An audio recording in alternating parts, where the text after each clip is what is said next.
Malipayong gabi kaninyong tanan mga kaigsunan.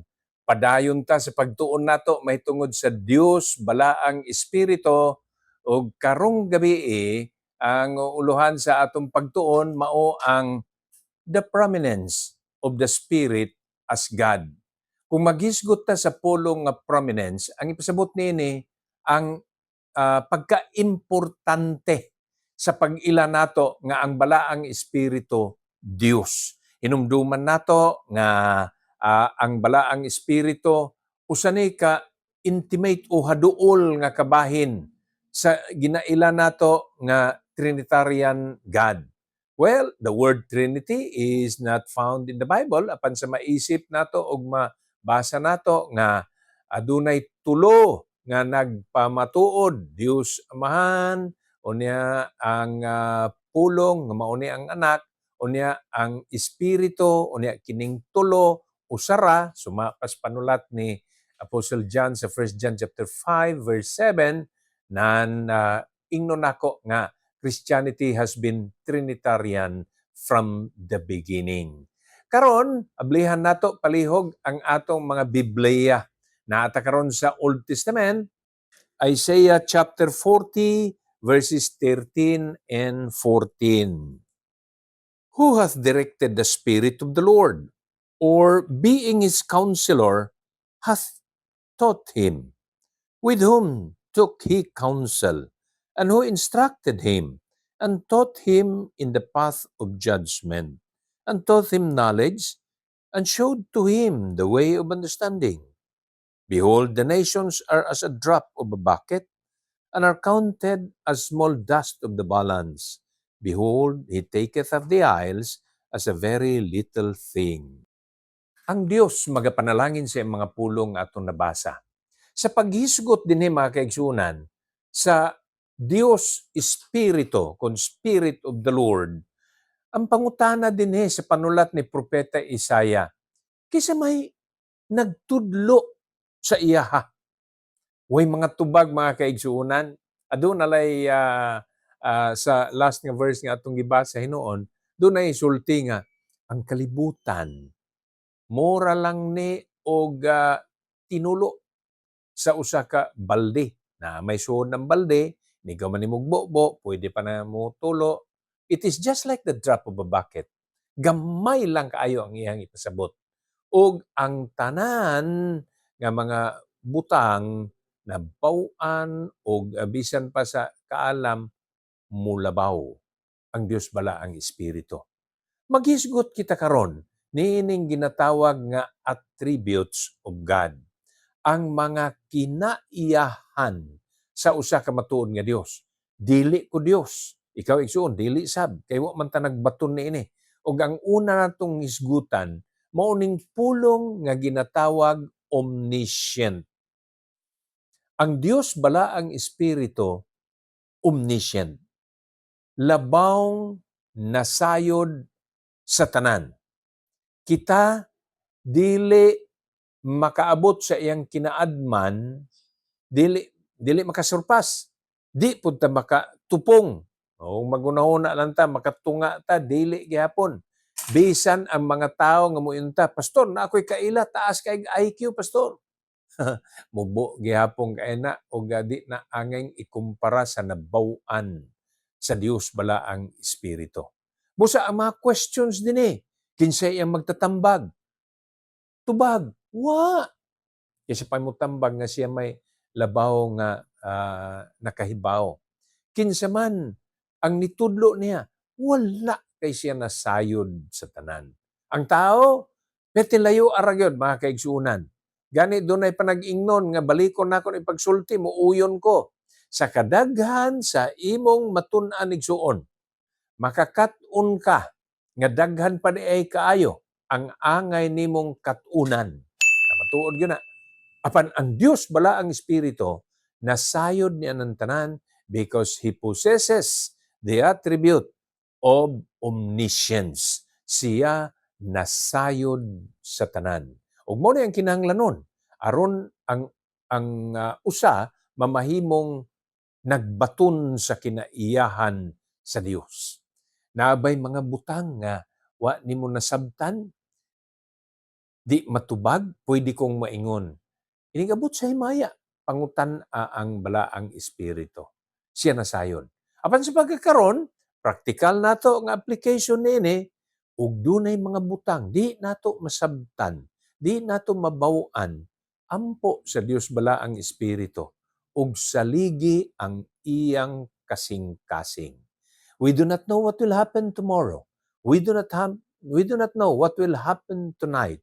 But when we learn to trust the heart of God, the heart and the words of God the Holy Spirit, makahatag kanato og kalinaw sa atong panghunaw na. Ikaduha ang kinaiyahan, mao ni ang prominence, mao ni ang importansya sa pagkadiyos sa balaang espiritu. Gawas nga omniscient, the second is omnipotent.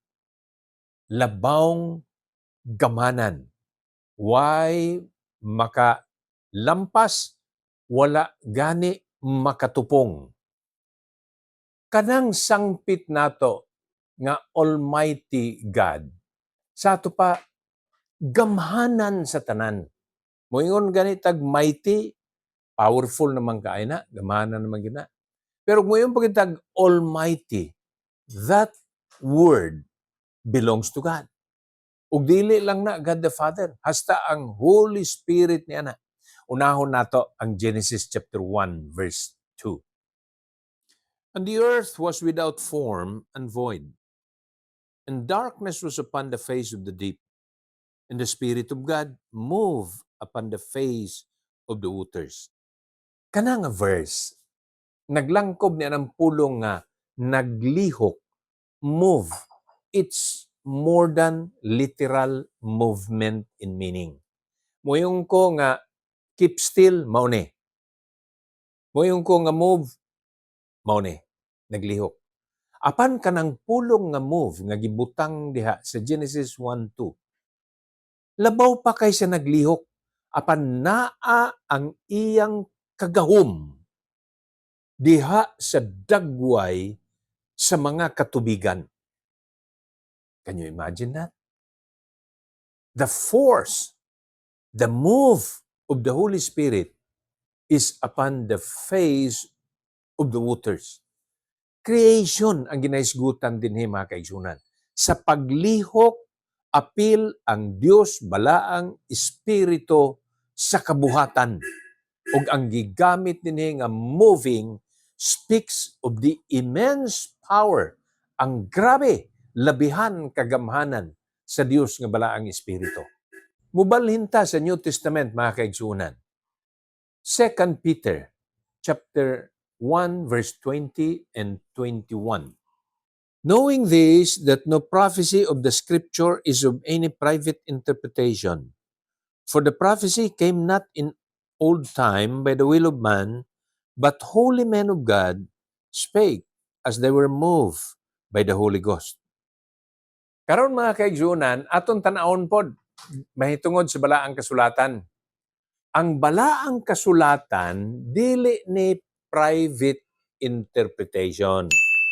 Dili ni sa panghunahuna lang ni Apostol Pedro, ni Apostol Juan, ni Apostol Pablo, nila ni Moises, dili. Ang sulti dinhi, mga balaang tao nagsulti spake ang gibutang diha. Mao ni ang karaan nga past tense sa speak kanang spake. Kay karon ang gamit ni ana spoke naman na kung past tense. Apan ang ipasabot niya na the Holy Spirit or Holy Men of God spake. Nagsulti. Nagsuwat pud sila. Giwali nila, gitudlo nila. Apan nagsulat pud sila as they were moved by the Holy Ghost. Ingana gihapon ang natabo. Nga naa didto ang kagahom. There is the presence of the power of the Holy Spirit nga kining mga tawhana sa pananaw sa uban, ordinaryong mga tao lamang. May mananagat na ay tax collector. Siguro may tax collector kung empleyado kag BAR karon, okay na nga adili okay nga elementarya lang ka, mayunta, uy, naman ay mga nakatunan nga maayo. Pero ang mananagat di naman gud na requirement nga college degree ka, di naman na requirement na kay masteral. Busa ordinaryo ni mga tao sa tan-aw sa uban. Di nato isipon nga walay pulos ang mananagat kaysa daghang paagi, importante kaayong mga mananagat. Apan sa mga magsusulat niini nga mananagat, sila gigamhan sa balaang espiritu nga naa sila'y gamhanang mga pulong alang nato. Mao ni ang matuod mga kaigsunan. Ordinary in the eyes of people, but when they were moved by God, the Holy Spirit, they have a message for us that is powerful. They have a message for us that is life-lasting. Everlasting yun gani ni nga mga mensahe. Kay niya man bala ang kasulatan tungod kay ang Espiritu nga mihatag kanila, milihok kanila og mihatag sa ilang angay isuwat, Dios bala ang Espiritu. Ang ikatulo nga attribute sa pagka-Dios ay mong kalimot ha. Ang una niya, nasayod sa tanan. Omniscient na atong tawag. Gamhanan sa tanan. Omnipotent ang tawag nato ni ana. Ang ikatulo, mao ni ang omnipresent. Sa ato pa, naa sa tanang lugar. Karon ni ako apan kining inyong mabatian sa inyong panimalay karon, recorded na ni. Mahimong wa nako diri sa ako karong lugar diin gi-record. Okay? So I'm not omnipresent. At the same time, in every place naa wa na sa ako. Apan sa balaang espiritu nga omnipresent, mahimo kana niya. Adto ta sa Biblia. Psalm 139:7-9. Whither shall I go from thy spirit?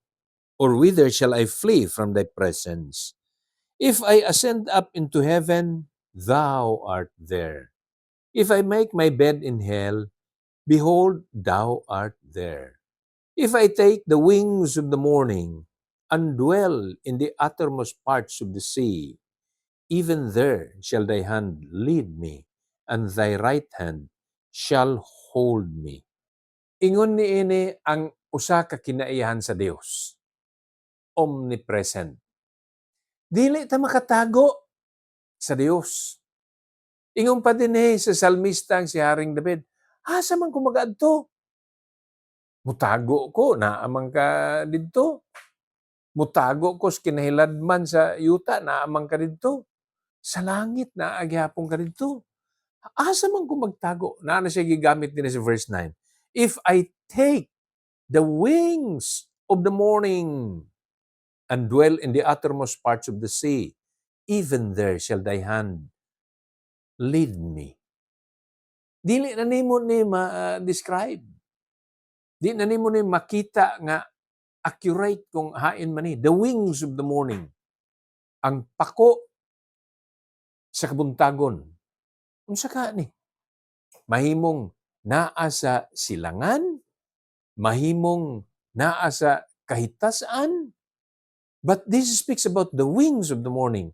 It might be poetical, apan ay pasabot nini sa mga dili kasarangang lugar. Ang uban, di naman kinala magtago. Ayaw pagtago dito sa plaza. Kita kayo ka sa plaza. Ayaw pagtago dito sa open field. Kita kayo ka. Pero umuingon, in the wings of the morning, mga lugar nga dili kasarangan. Ingon pa sa salmista, naa, gihapon ang imong kamot, magagiya kanako.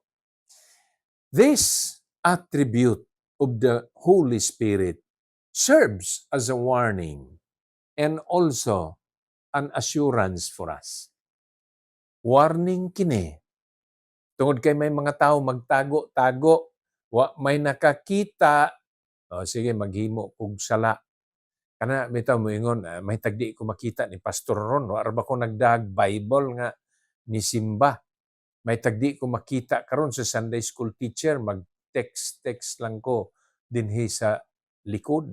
Pwede na sa pastor, pwede na sa Sunday school teacher, pwede na sa inyong mga ginikanan. O magkabalo si mama, si papa, kasi akong kauban karon. Pwede na. Apan, sa Dios dili. Sa Dios bala ang Espiritu, dili.